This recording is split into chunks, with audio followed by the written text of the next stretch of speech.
welcome and thanks for tuning in, everyone, wherever you are. You're here with Robbie Cook and Tim Jones from Rebellion. We are celebrating the launch of Aliens vs Predator Classic 2000 on Good Old Games by playing one of our studio's most treasured titles.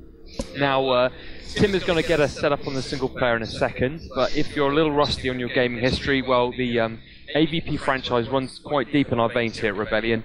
We developed the 94 Atari Jaguar game and the more recent 2010 release as well, of course, on last gen, but the 99 PC release will probably go down as one of our best games we've ever made. And Tim Jones, sitting beside me, actually worked on that game all those years ago, so let's root around in his brain and dig up some memories from the last millennium.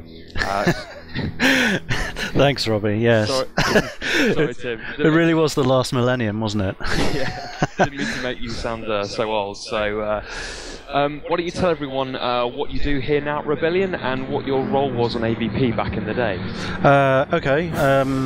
Well, my role now at Rebellion is I'm head of creative here, which means I get to supervise all the fun creative stuff on all our projects. But back when we started working on Alien vs Predator, I started working as a 3D artist, and things were a bit different back then. We had a small team, and everyone did a little bit of everything. So I was doing level design, modelling, texturing, some audio design, lighting, you name it. I was involved in it, and by the end of the project I was working as lead artist and producer on it. So it sounds like I should know my way around the game inside out.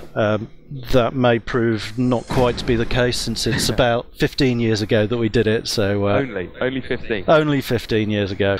Right, the plan is I'm going to see if I can make it through the first mission in the game, but because I'm chicken, I'm going to go for realistic mode and not director's cut. Oh, nice. Yeah. Wow. These intro movies, they were like, we had these outsourced at the time. They were all pre-rendered. Looking at them now, they look pretty basic, but well, they still look pretty cool. But back then, we were kind of looking at them in awe, thinking, "Oh, we'll never be able to do stuff like that real time." But we just kind of take it for granted these days. So, into the game itself, we're on LV-426, and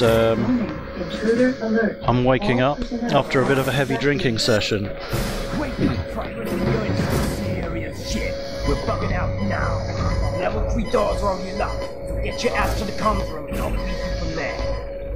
That's Ed Cookson. He's one of the other guys on the team that worked on the game, doing levels, artwork. He did most of the audio design on the game as well.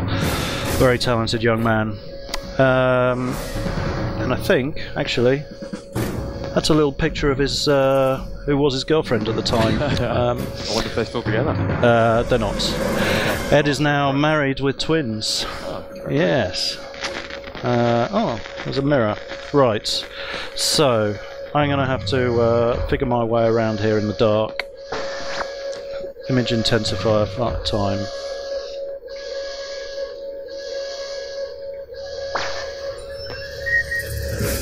Okay, first puzzle in the game. This actually stumps quite a lot of people when they play it, because there's a switch here to use, which isn't actually activatable until you break the glass. I mean, the texture does say it above it on the wall, but you don't get a prompt or anything. It's quite old school in that respect. And so you can tell I'm much of a console gamer, because the first time I played it, that's exactly the thing. I went over to your desk and asked you, Tim, what do I do when I go to the exit? Yeah. No, I think even back then we were aware, like, this is a little bit obtuse. Nux81 has a very specific question, and he asks, why did you guys redo the monitor card in the game for the gold edition? Oh, now there is a fan. Well, to be honest, you might think these performances are a little bit hammy, but, you know, it was just us on a Saturday in the garage at work, like, muddling our way through. Endearingly terrible as a Eurogamer described him as. Well, I'll take that. Endearing is a compliment, right? But the ones that were before were even more stilted and like really awkward in front of a screen. And we just wanted to get a little bit more kind of dramatic lighting into them and a bit of urgency. So Yeah, I don't know if we've even still got a copy of the original videos, but like, yeah, these ones went in for the gold edition, I think. Uh-oh, alien time. Oh, really? Am I going to die now? This would be hilarious.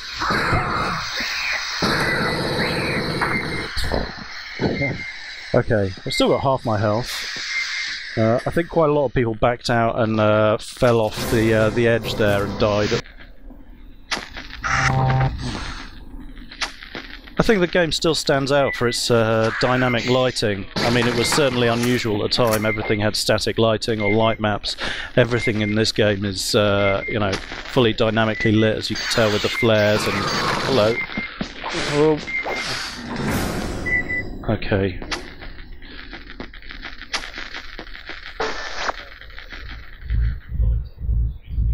I mean, personally, someone who, you know, has come late to the party for AVP, yeah. like, what I see from people, they just genuinely see this as a horror game. You know, sure. Was that the intention originally, or was it just supposed to be sort of, you know, because it's very fast-paced? Yes, I mean... It was always intended to be scary, yes. I mean, that's a key part of the movies as far as we were concerned. Yeah, action's obviously a big part of it. It's probably got more in common with Aliens than it does Alien. You know, running around shooting, fighting lots of aliens. Obviously, it's you know, it's got that going for it. But the sense of threat was palpable in both those films, and we wanted to make sure that came across to the game as well. You know, we wanted to make sure a single alien could take you down if you were careless. And I think that's you know, a big part of it. The fact and the unpredictability as well. You know, it's not scripted. The aliens literally do kind of do their own thing. There's a wave controller that happens. It's set up virtually in the background. So like they kind of come in waves that are set on a sort of a certain random kind of basis, so you never know quite when they're coming, and everywhere in the level is fully connected up with ducts and things, so the aliens they're not just spawning out of cupboards and things like that, they're literally navigating their way around the world through vents. And that's very interesting, you know, you don't see that often in modern games at the moment. You know, a lot of stuff is very scripted, sure. And you know, it's good to see Alien Isolation moving away from that as well. Yeah. But yeah, it's refreshing the way that, you know, the encounters are different every time. Yeah, I mean, I think that's a key part of the horror and the fear factor. Is if you know what's coming, then it just loses its sense of threat. Here we are. There's the space jockey. Yeah, sorry to see what happened to you in Prometheus, mate. So much less scary now. Yeah.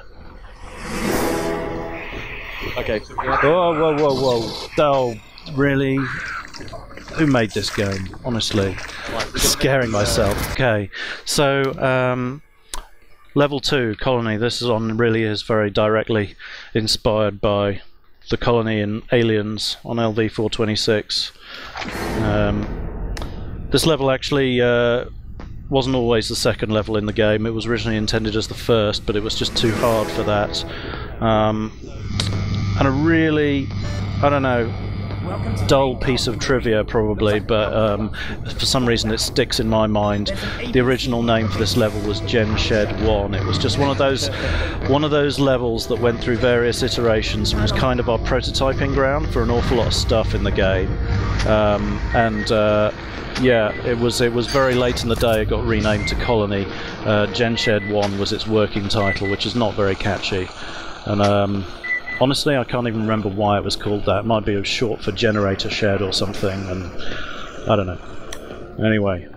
Well, I guess one of the main challenges was also one of the main joys of it, really, and that's that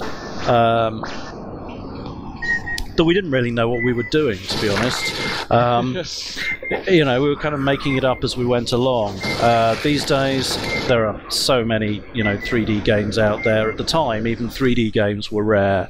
You know, it wasn't long since Doom had come out, and other games of that type. I mean, there was Half-Life, I think, came out like while we were developing this.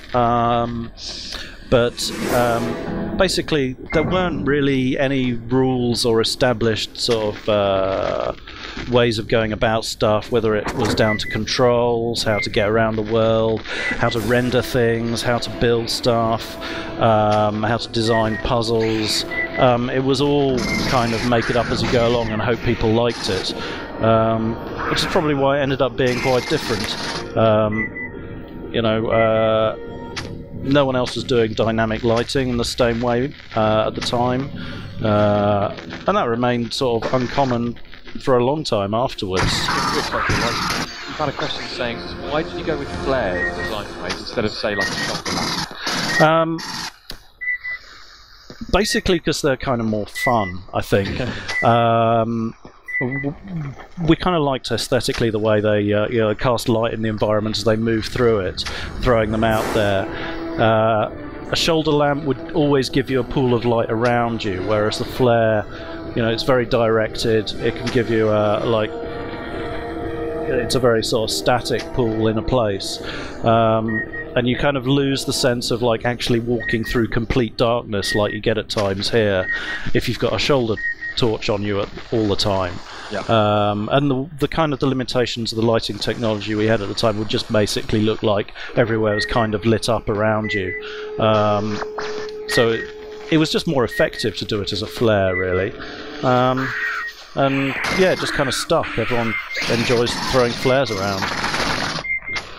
Back then, like when we were working on this one, we were often limited to sort of loading up the VHS video and like trying to like take a picture of the screen and like grab some textures out of that, and like I mean, VHS is obviously old and antique these days, but even then it was. And if you go back and you try and look at any of the movies on there, you might go, well, I can tell what's going on. But if you then freeze frame it and try and extract like the detail of a wall texture or anything out of it, you'll quickly discover that all you get is like a blurry mess. Which we kind of got away with this because we're dealing with quite low resolutions. I mean, this had to work on video cards with a single megabyte of video memory, which I seem to recall meant that we had 30 128 by 128 pixel textures for each environment. There's a bit of mind-numbing trivia that's still burned in my brain from the time, but get a lot more detail in games these days. I think there are a huge number of fans out there for AVP2, and rightly so. It's the level of depth they went to with the stories and the campaigns in that was great. I mean, they really built on what we did. And like it went in a bit of a different style. Ours was a little more hectic and a little less scripted, and theirs was a little bit more story based. I mean, for ours, originally it was designed as a series of completely unconnected levels, and then late in the day management decided that there's supposed to be a story to it, so we had to kind of retrofit a narrative into it and figure out how to string the levels together in a way that sort of made sense. I think we got away with it, but yeah, they were able to take it a lot further.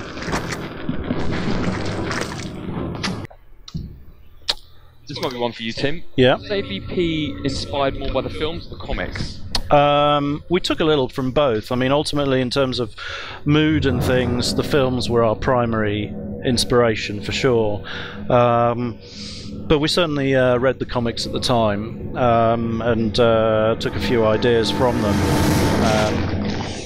But ultimately, we're all movie geeks as well as gaming geeks, so that was where like our primary inspiration came from. We're tracking the trail of another predator that's been through here. We can see his blood placed in the environment, glowing away, nice and green.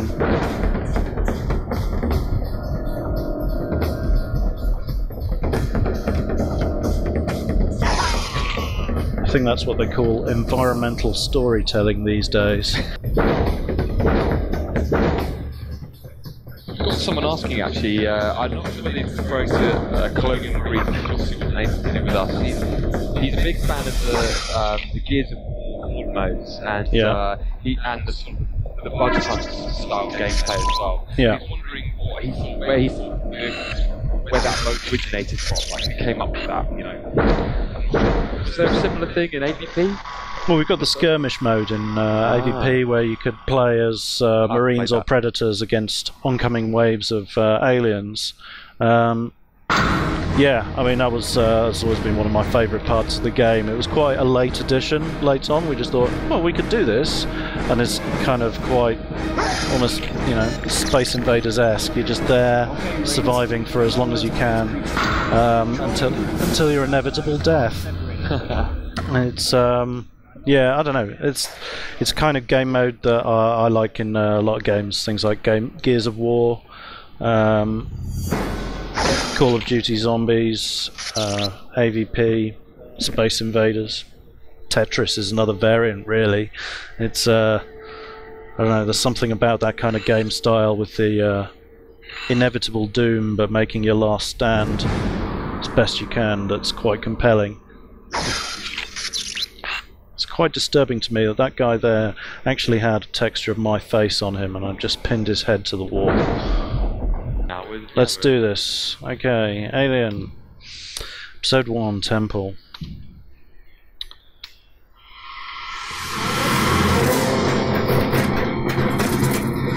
Another of these little pre-rendered intros.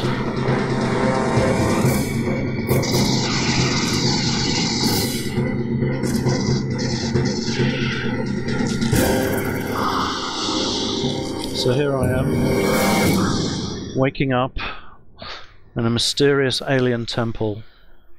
We never really explain exactly where it is, but that's because you didn't know.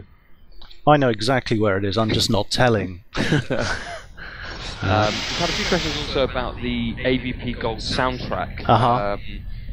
Is it going to be coming out in Good Old Games? I don't know. Kevin might be the person to answer this. Oh, you mean separately to the game itself? Yes, I think so, yeah. I don't know the answer to that. But yeah, no, I think the composer's name was Rich Ragsdale. He did a phenomenal job. It's just like one guy put it all together.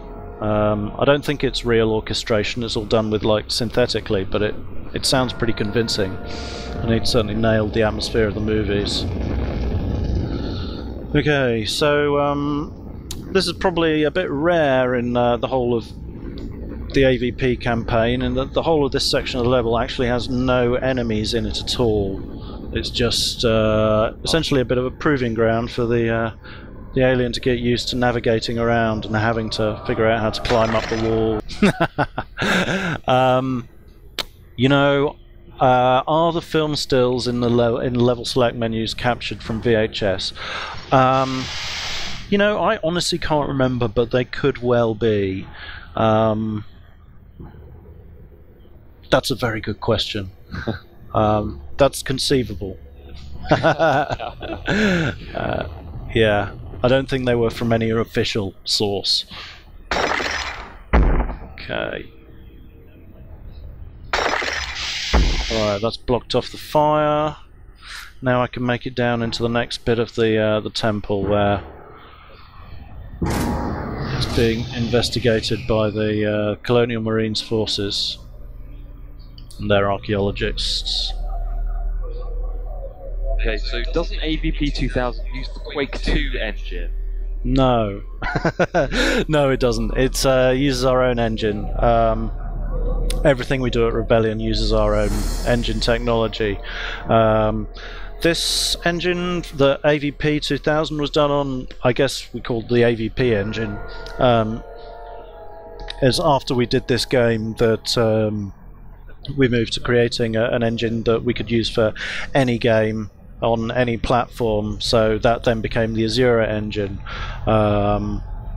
But yeah, this engine was designed very specifically for AVP and AVP only. So all the niceties like crawling on walls, ceilings, AI doing the same, that's all very specific to this engine, although we used a lot of similar techniques in AVP 2010.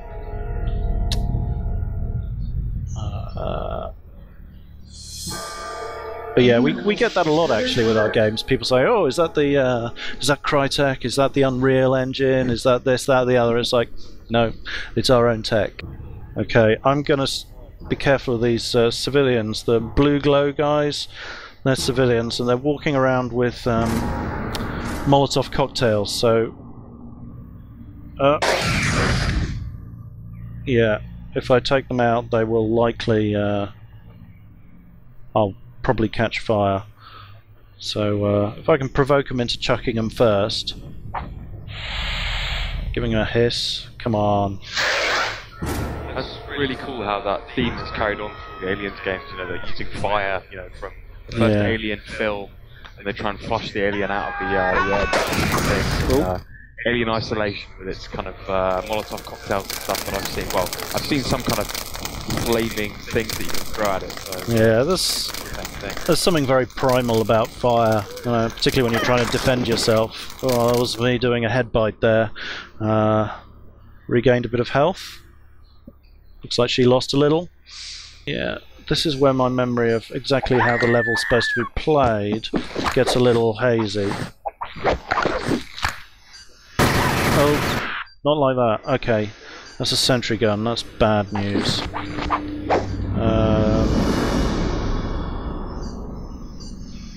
Do you reckon I can? No, I'm not gonna.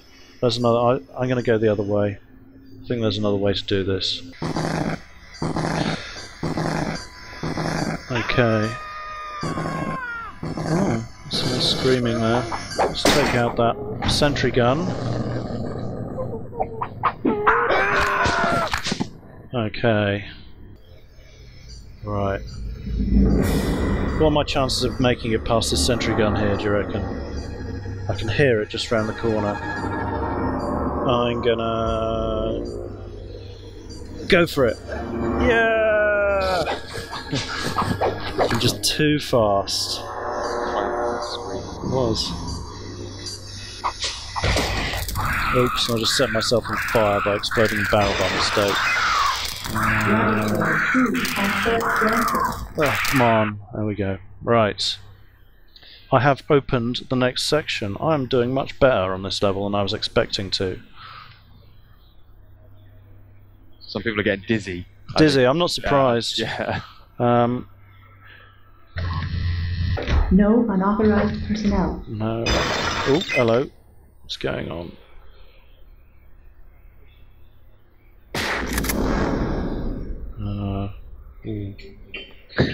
Ooh, someone in a cell with an egg. Apple 64 says, that's exactly what it was like 14 years ago. Nope, not this way. Nope. Here. Yeah. Sorry about that, guys. Oh, you see that texture on that on the bottom of this thing there? That's it's actually a bit of a photograph of one of my brother's oscilloscopes at home when I was a kid. Oh, right. He was into electronics and stuff. Well, still is. He's an electrical engineer, but yeah. Fun fact. I think these cells are basically just for entertainment. Burning people. That screaming you hear, that was Julian Brady, one of the other guys on the team. Really talented artist, designer.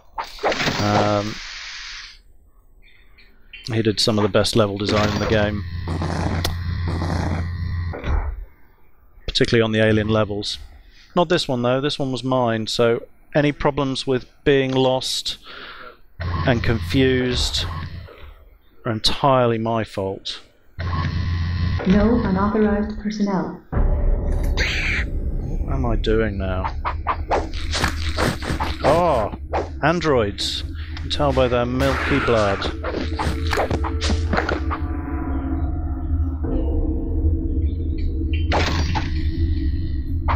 How much of the blood physics in this game I think has gone into Sniper Elite 3 15 years later? How much of the blood physics have gone in? I'd say there is very little in the way of continuity between the blood in this game and the blood in Sniper Elite 3. But yeah, things are a lot more sophisticated now. Back then it was all entirely code driven. Like, we didn't even have any tools in house for like how to set up what textures and how the particles would behave. It was all entirely down to our lead programmer and us going, can you kind of make it a bit more like this, and wouldn't it be good if like it stuck on the floor when the blood hit there, and yeah, we kind of want more of it, and can you make it this color? And it's, you know, it's not really a very efficient way to work, but it worked for us back then. Right, I'm not going to play this whole section again. Maybe I should. Shall I try a skirmish mode or some multiplayer or skirmish? Skirmish.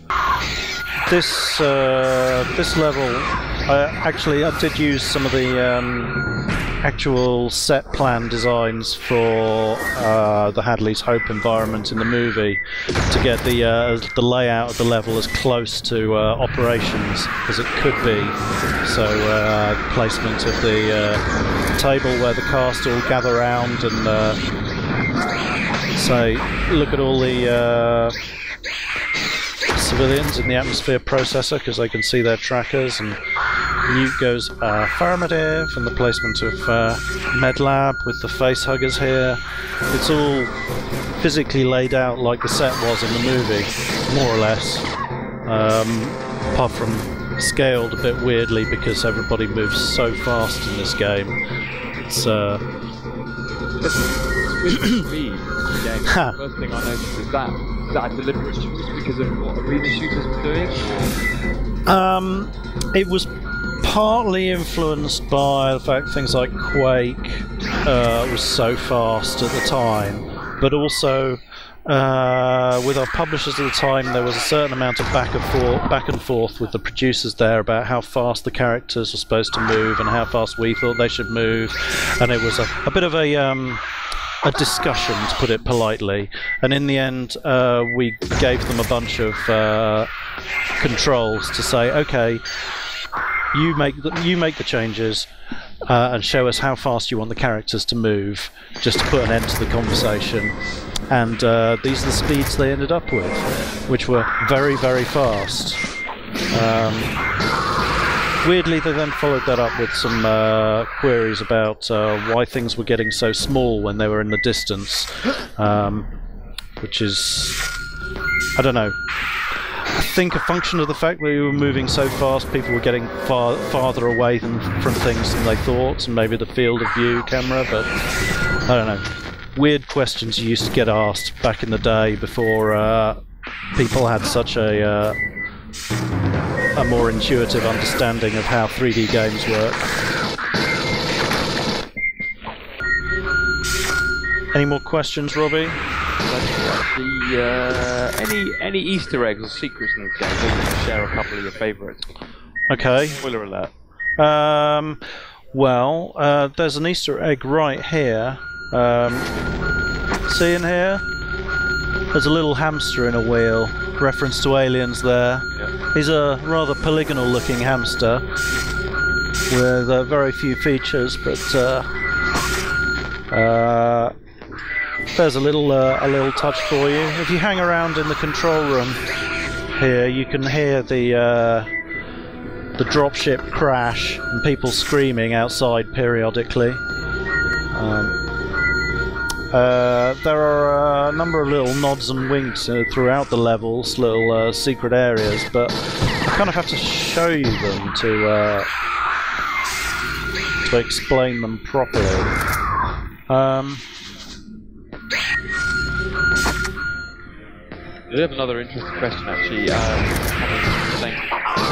you ever come under any criticism for the violence of the kids in Predator, as you talked about 2010 as well? Yeah, it didn't really come up particularly for... I mean, we kind of considered it a pretty violent game. I mean, it is a pretty violent game. At the time, with all the dismemberment, blood flying around the place on this, but I think because the graphics are so relatively basic, there's a limit to how disturbed you can become by it. It just becomes kind of cartoony, even if it's still scary in the dark. With 20 animation 2010, yeah, they got more full on. I don't think we got criticism as such. I mean, it was all done like in in keeping with the sort of what you'd expect to see in the movies themselves. You know, these are bloodthirsty aliens and predators that do violent things to people, and so we were basically just expressing the characters as you'd expect to see them and not sanitize them unduly.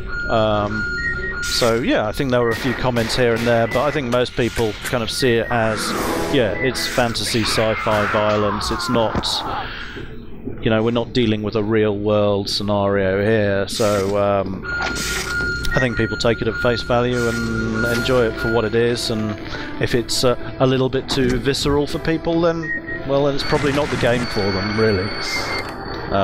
But I think there's a lot of people out there who are certainly into that, the same way we are.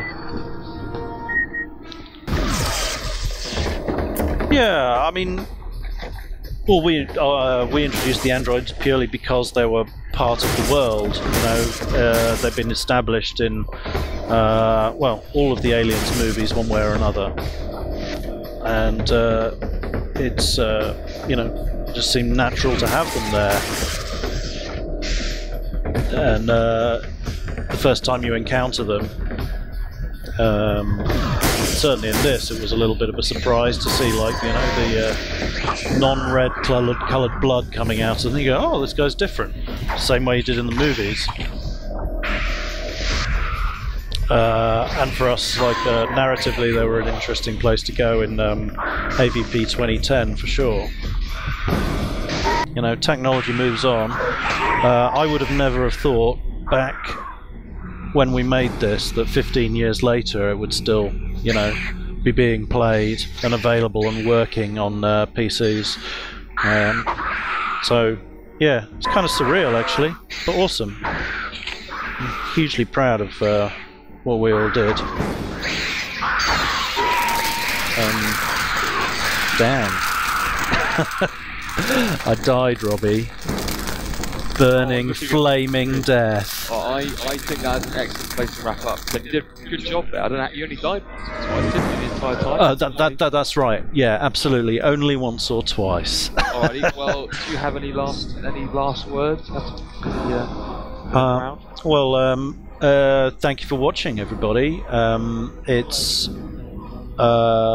been a pleasure. It's a pleasure to revisit the game all this time later, and it's a thrill to know there are people out there that are still enjoying it and still fans. So yeah, thanks everyone.